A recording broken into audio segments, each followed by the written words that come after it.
1857 সালের মহাবিদ্রোহের অন্যতম বীর সৈনিক নানা সাহেবের গুপ্তধনের গল্প তো অনেকে শুনেছেন, কিন্তু সেই নানা সাহেবের শেষ জীবন কোথায় কেটেছিল জানেন? বীরভূম জেলার বক্রেশ্বরের মানুষের বিশ্বাস নানা সাহেবের শেষ জীবন কেটেছিল এই বক্রেশ্বরে। তার নতুন নাম ছিল খাঁকি বাবা। বক্রেশ্বর ধামে এক সাধকের কথা শোনা যায়, যার নাম ছিল খাঁকি বাবা। কিন্তু লোককথা বলে তিনি শুধুই নাকি একজন সাধু ছিলেন না, তিনি ছিলেন বেশ কিছু অলৌকিক ক্ষমতার অধিকারী। এ কেস তোর বাবাই কি?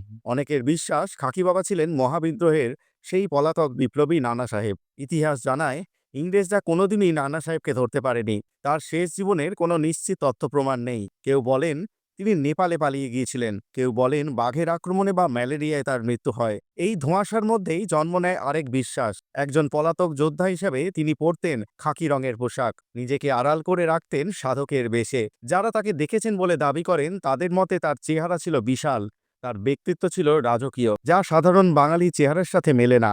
একটি পুরনো ছবিতেও তাকে দেখা যায় চেয়ারে বসা অবস্থায়। বসার ভঙ্গিমাটি একজন শাসকের, একজন রাজপুরুষের। তবে তিনি সত্যিই নানা সাহেব ছিলেন কিনা, নাকি এক ত্যাগী সাধকের সঙ্গেই ইতিহাস জুড়ে দিয়েছে রহস্য, তাও আজ অজানা। আর এই অজানার মাঝেই খাঁকি বাবা আজও বেঁচে আছেন বক্রেশ্বরে, মানুষের বিশ্বাস এবং অলৌকিক কাহিনীতে, যার একটি উদাহরণ আমি দিলাম এই ভিডিওতে। যেখানে উঠবো উঠবো, কিন্তু ঢুকতে হবে একসঙ্গে। দুজনে ঢুকেছে, উঠে দেখে কলকাতা হবে। কলকাতা উঠেছে, কলকাতা মঙ্গলার ঘাট। হ্যাঁ, এই যে গঙ্গাঘাট সামনে পোর্ট আছে, যা কাগজটা নিয়ে আয় তোর বাবাকে। আর তোর বাবা বলবে আমি যখন ছুঁয়ে দিয়েছি এ কেস তোর বাবাই কি? বলছে ওরাও অনেক 8 সাল সে যত বড়ই উকিল হোক, যত বড়ই আর কমে ওই তোর বাবা কি কাগজপত্র, কিন্তু তোর বাবা বলবেন যে আমি এসছি। তোর বাবা কাগজপত্র নিয়ে বলবে আমার গাড়ি দাঁড়ায় আছে, আমি এখন শুই না, আবার এখানে ডুববো।